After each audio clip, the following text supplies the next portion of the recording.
இந்த வீடியோல 7th standard term 3 exercise number 4.1ல உள்ள அப்ஜெக்டிவ் டைப் கொஸ்டினுக்கான ஆன்சர்ஸ் பார்க்க போறோம்.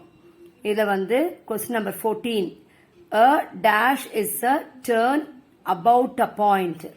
எந்த சிமெட்ரி வந்து about a pointல டர்ன் ஆகும்னு கேட்டிருக்காங்க. that is nothing but rotation. Question number 15, a dash is a flip over a line. இப்படி லைன் இருக்கும், இங்க இமேஜ் இருக்கும், சாரி இங்க ஆப்ஜெக்ட் இருக்கும், இந்த ஆப்ஜெக்டோட இமேஜ் இங்க இருக்கும். அப்ப எந்த இதுன்னு கேட்டீங்கன்னா என்ன சிமெட்ரின்னு பாத்தீங்கன்னா அது வந்து reflection symmetry. Question number 16, a dash is a slide move without turning or flipping the shape. Turning இல்லாம flipping இல்லாம ஸ்லைடிங் ஆகிறது என்னன்னு கேட்டிருக்காங்க. Translation. Question number 17, the transformation used in the picture is dash கொடுத்திருக்காங்க. இப்போ இந்த பிக்சர்ல பாத்தீங்கன்னா இதே ஷேப் இல்ல, ஷேப் வந்து ரொட்டேட் ஆயிருக்கு. அப்ப இதுல வந்து என்ன சிமெட்ரி யூஸ் பண்ணிருக்காங்கன்னா rotation symmetry. Next question number 18, the transformation used in the picture is.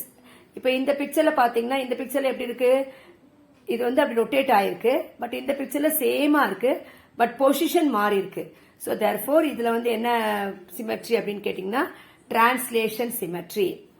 Question number 19, you must rotate the picture puzzle 270 degree clockwise about the point P to fit it into a puzzle. Which piece fits in the puzzle as shown? இப்ப 4 picture கொடுத்திருக்காங்க. இதை வந்து எவ்வளவு கொடுத்திருக்காங்க, 270 clockwise direction சுத்தி சொல்லிருக்காங்க. அப்ப இப்படி clockwise வரும்போது ஃபர்ஸ்ட் இது எங்க போயிடும், 90 டிகிரில இங்க வந்துரும். அடுத்தது 180 டிகிரில இங்க வரும் இந்த பார்ட். அடுத்து 270ல இங்க வந்துரும். அப்ப எந்த பிக்சர் தான் வந்து ஃபிக்ஸ் கேட்டீங்கன்னா பிக்சர் நம்பர் 3. தேங்க்யூ.